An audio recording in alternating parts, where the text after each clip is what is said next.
வணக்கம், நான் உங்கள் ராணி பேசுகிறேங்க. இன்றைக்கி மஷ்ரூம் பன்னீர் எப்படி செய்கிறதுங்கிறத சொல்கிறேங்க. அதுக்கு என்னென்ன பொருட்கள் தேவைங்கிறது சொல்கிறேன். 200 கிராம் பன்னீருங்க, இந்த மாதிரி க்யூபாக கட் பண்ணி வச்சுருக்கேன். அதே மாதிரி 200 கிராம் மஷ்ரூம் கட் பண்ணி வச்சுருக்கேன். தாளிப்புக்கு கடுகு 1/4 டீஸ்பூன், சோம்பு 1/4 டீஸ்பூன், கருவேப்பிலை, காஞ்ச வெந்தயக்கீரை கொஞ்சம், ஒரு 1/2 டீஸ்பூன் அளவுக்கு, வெங்காயம், பெரிய வெங்காயம் ஒரு வெங்காயம், பெருசாக இருந்தால் 1, மீடியம் சைஸ்னால் 2 வெட்டிக்கோங்க, தக்காளி 1. தக்காளியும் வெங்காயம் மட்டும் ஃபஸ்ட்டு வணக்கிட்டு அதை மிக்சியில் போட்டு அரைச்சி பேஸ்ட் பண்ணிக்கோங்க. அப்புறம் அந்த மசாலா ரெடி பண்ண என்னென்ன போடுறோங்கிறது சொல்கிறேன். இஞ்சி பூண்டு பேஸ்ட்டு 1.5 ஸ்பூன், உப்பு தேவையான அளவு, மிளகாத்தூள் 1 ஸ்பூன், மல்லித்தூள் 1 ஸ்பூன், மட்டன் மசாலா 1 ஸ்பூன், ஜீரகத்தூள் 1/4 டீஸ்பூன், மஞ்சத்தூள் 1/4 டீஸ்பூன். இதுக்கு ஆயிலுக்கு பதிலாக நான் பட்டர் யூஸ் பண்ணுறேன். பட்டர் இது ஒரு 30 கிராம் பட்டர் இருக்கும். இப்போ எப்படி செய்முறைங்கிறத பார்த்துக்கோ. ஃபஸ்ட்டு இந்த மஷ்ரூமை கொஞ்சம் வெதுவெதுப்பான தண்ணியில் போட்டு அலசி எடுத்துக்கோங்க. நான் காமிச்ச பட்டரையே கொஞ்சமாக கட் பண்ணி போட்டுருக்கேன். இந்த தக்காளி வெங்காயம் வதக்கிறதுக்குங்க. வெங்காயத்தை படுத்துவோம், தக்காளி சேர்த்து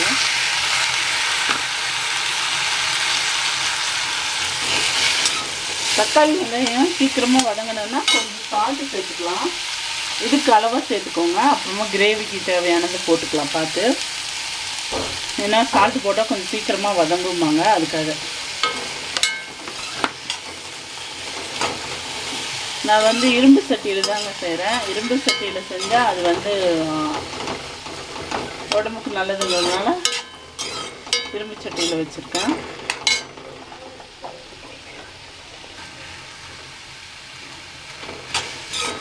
இந்த தக்காளி வெங்காயம் நல்லா வதங்கணுங்க. சால்ட்டு போட்டதுனால பாருங்கள் கொஞ்சம் இதாகிடுச்சு.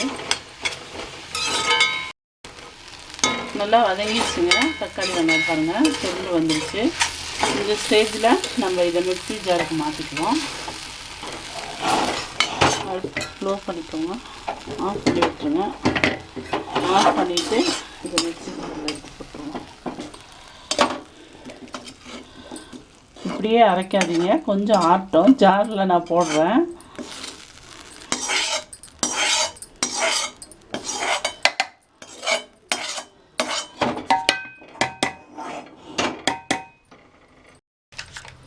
கடாய் வச்சு பாருங்கள், இந்த மீதி பேலன்ஸ் இருக்கிற பட்டரை ஃபுல்லாக போட்டுருங்க.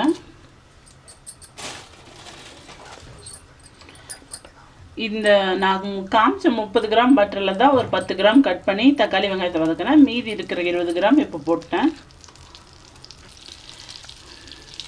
நான் சோம்பு தாளிக்க வச்சுருக்கேன். நீங்கள் சோம்பு தூள் இருந்தாலும் சேர்த்துக்கலாம். சரி, இந்த தாளிப்பு கொடுத்துருக்கிற கடுகு, சோம்பு, வெந்தயக்கீரை, கருவேப்பிலை எல்லாத்தையும் போட்டுக்கோங்க.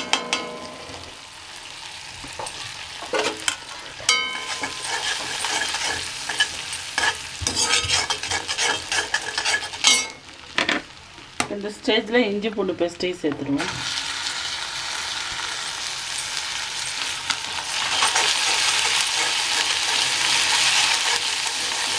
நல்லா அந்த இஞ்சி பூண்டு பச்சை ஸ்மெல் போகிற வரைக்கும் நல்லா வதக்கிக்கோங்க. ஃப்ளேம் கொஞ்சம் லோவிலே வச்சுக்கோங்க.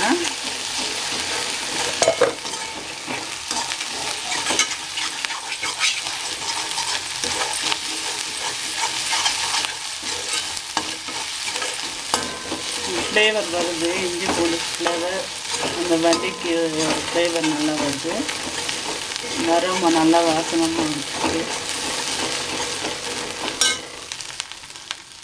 இப்போ அது நல்லா ஃப்ளேவர் வந்துடுச்சுங்க இஞ்சி பூண்டு. இந்த ஸ்டேஜில் நம்ம இந்த அரைச்சி வச்சோம் இல்லைங்களா தக்காளி வெங்காயம், வதக்கிட்டு அதை போட்டுக்குவோம்.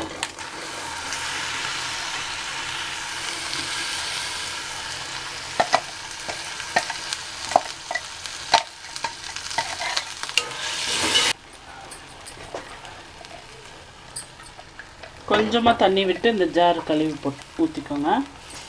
அப்புறமா தண்ணி சேர்த்துக்கலாம். இப்போ இந்த கொடுத்துருக்குற மசாலா பொடி எல்லாத்தையும் இதில் சேர்த்துருவோம். உப்பு வந்து நான் அளவாக தான் வச்சுருக்கேன். நீங்கள் போடும்போது பார்த்து போட்டுக்கோங்க.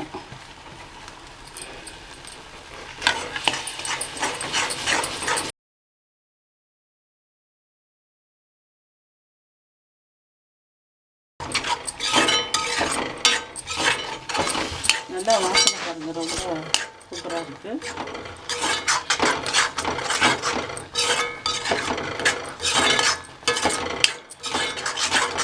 நம்ம போட்ட அந்த மசாலா தூளெல்லாம் பச்சை ஸ்மெல் நல்லா போகணும். நல்லா ஒரு 2 நிமிஷம் நல்லா இந்த வாசனை போகிற வரைக்கும். பேலியோ டயட் இருக்கிறவங்களுக்கு இது நல்லா யூஸ்ஃபுல்லாக இருக்குங்க. ஏன்னா இதில் நம்ம பட்டர் தான் சேர்த்துருக்கோம், அப்புறம் பன்னீர், மஷ்ரூம் தான் எல்லாமே நமக்கு டயட்டுக்கு தேவையான பொருட்கள் தான் போட்டிருக்கோம். எங்கள் தானியமும் பருப்பும் சேர்க்கலதில், அதனால் பேலியோ ரெசிபிக்கு இது நல்லா யூஸ்ஃபுல்லாக இருக்கும். இப்போ இந்த மசாலா தூள் போட்டதெல்லாம் பச்சை ஸ்மெல் போயிடுச்சு. இந்த ஸ்டேஜில் நான் ஹாட் வாட்டரில் போட்டு அலசி வச்சுருக்கிற மஷ்ரூம் போட்டுக்கிறேன். மஷ்ரூம் ஒரு 10 நிமிஷம் ஆகும் வேகிறதுக்கு. பன்னீர் அவ்வளோ நேரம் எடுக்காது, சீக்கிரமாக வெந்துடும். இதை போட்டுட்டு இந்த மிக்சியில் கொஞ்சம் தண்ணி விட்டு நல்லா அலசி விட்டுக்கோங்க. கொஞ்சமாக தண்ணி சேர்த்துக்கோங்க. இப்போ கொஞ்சமாக சேர்த்துங்க, ஏன்னா மஷ்ரூமு கொஞ்சம் தண்ணி விடும்.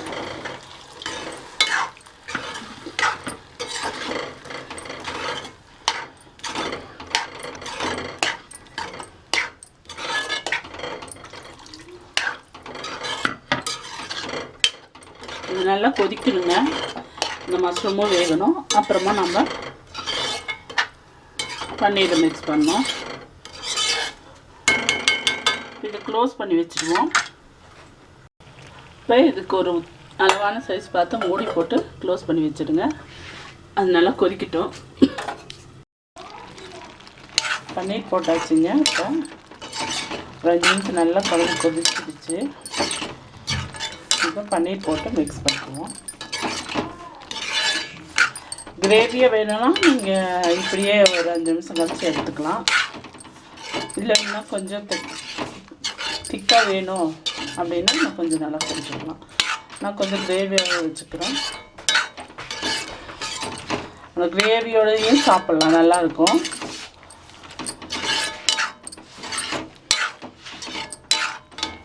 இது ஒரு 5 நிமிஷம் ஆகணுங்க. பன்னீர் வேணும் இல்லைங்களா, ஒரு 5 நிமிஷம் ஆகட்டும். நமக்கு கடாய் பன்னீர் மஷ்ரூம் ரெடி ஆச்சுங்க. நான் கொஞ்சம் கிரேவியாகவே எடுத்துக்கிறேன்.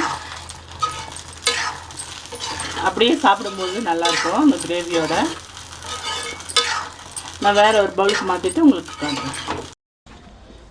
கடாய் பன்னீர் மஷ்ரூம் ரெடி ஆயிடுச்சுங்க. நல்லா டேஸ்ட்டாக இருந்துங்க. இது நான் முழுக்க பேலியோ முறையில் தான் செஞ்சுருக்கேங்க. நீங்களே இது மாதிரி செஞ்சு பார்த்து எப்படி இருக்குன்னு உங்கள் கமெண்ட்ஸ் சொல்லுங்கள். தேங்க்யூ.